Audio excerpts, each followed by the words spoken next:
ये कोई promotional video नहीं है। एक बात मैं आप लोगों को बिल्कुल क्लियर कर देना चाहती हूँ, ये मेरे आंखों के सामने ये चीज़ें हुई हैं और ट्राइड एंड टेस्टेड वीडियो है। मैंने खुद देखा है लोगों को ठीक होते हुए, इसलिए मैं आप लोगों को भी फ़ायदे के लिए ये बता रही हूँ। ये बिल्कुल भी प्रमोशनल वीडियो नहीं है, मैं पूरी तरह से ये क्लियर कर देना चाहती हूँ। मेरे कुछ जानने वालों ने बताया कि उन्हें इस दवा के बारे में भी किसी ने बताया ही था, तो उन्होंने ये दवा 3 से 4 महीने तक ट्राई किया और उनका घुटनों का दर्द पूरी तरह से ठीक हो गया। तो मैंने सोचा कि क्यों ना मैं ये आप लोगों के साथ भी शेयर कर दूं, जिससे आप भी इसका फ़ायदा उठा सकें और घुटनों के दर्द से राहत पा सकें। और ये दवा पूरी तरह से हर्बल है, आयुर्वेदिक दवा है ये, और जड़ी बूटियों से बनाई गई है, इसलिए साइड इफ़ेक्ट की संभावना तो नहीं है इसमें, लेकिन फिर भी आप अपनी संतुष्टि के लिए डॉक्टर से कंसल्ट कर लें तो अच्छा ही होगा। उन्होंने बताया कि वो 1 कैप्सूल रोमाटॉल और 1 कैप्सूल लिवकॉन दोपहर के खाने के बाद खाते थे, और 1 कैप्सूल रोमाटॉल और 1 कैप्सूल लिवकॉन वो रात के खाने के बाद खाते थे।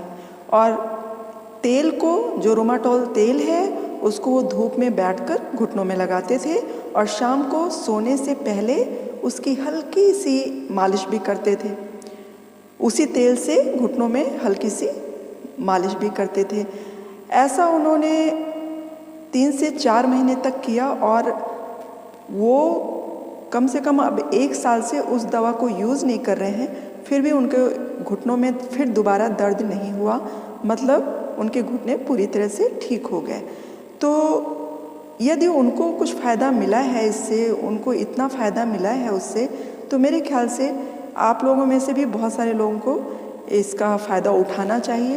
तो इसीलिए मैंने सिर्फ यही जब देखा कि ऐसी भी कोई दवा है जो घुटनों से उन लोगों को इतनी राहत मिली है, तो आप लोग इसको आजमाएं। और आपको वो मुझे मेरे फ्रेंड्स ये बता रही थी कि जब आप एक बॉटल आपकी ख़त्म होते होते आपको पता चल जाएगा कि आपके घुटने पूरी तरह से ठीक हो रहे हैं, तो उसको परमानेंट ठीक करने के लिए आपको वो 3 से 4 महीने तक ले जाना पड़ेगा, लेकिन 1 से 1.5 महीने में ही आपको ये पता चल जाएगा कि आपके घुटनों का दर्द पूरी तरह से ख़त्म हो रहा है। इससे अच्छी कोई बात नहीं हो सकती है अगर आपको ये दवा लेने से आपके घुटने पूरी तरह से ठीक हो जाएं।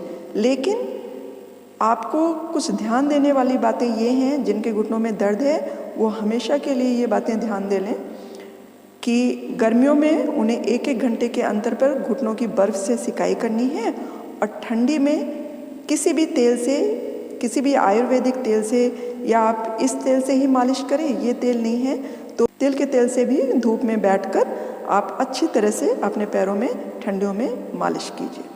नंबर 2 क्या करना है, आप ऐसा खाना खाएं जिसमें कैल्शियम और प्रोटीन भरपूर मात्रा में हो, और अगर कैल्शियम और प्रोटीन आपके खाने से आपको नहीं मिल पा रहा है तो आप उसकी टैबलेट्स खाएं, और धूप में 1 से 1.5 घंटे के लिए, चाहे वो गर्मी हो या सर्दी हो, ज़रूर बैठें। और विटामिन डी, धूप से अगर आपके यहाँ धूप आ रही है तब तो ठीक है, आप 1.5 से 2 घंटे बैठ रहे हैं और विटामिन डी आपको मिल रहा है। लेकिन यदि धूप आप किसी कारण से नहीं ले पा रहे हैं तो विटामिन डी के भी कैप्सूल आप लें, और तभी आपकी बॉडी कैल्शियम एब्जॉर्ब करेगी।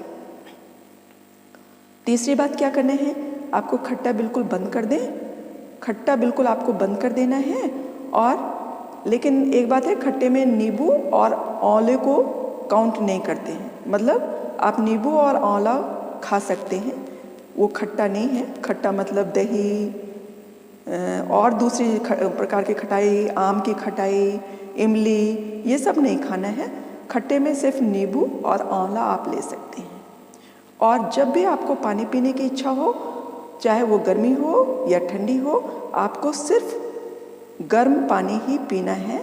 आपको ये हमेशा के लिए ध्यान देना है, क्योंकि ठंडा पानी आपकी सेहत के लिए और आपके घुटनों के लिए, दोनों के लिए ही बहुत ज़्यादा हानिकारक है। Please like and subscribe to my channel. Thank you.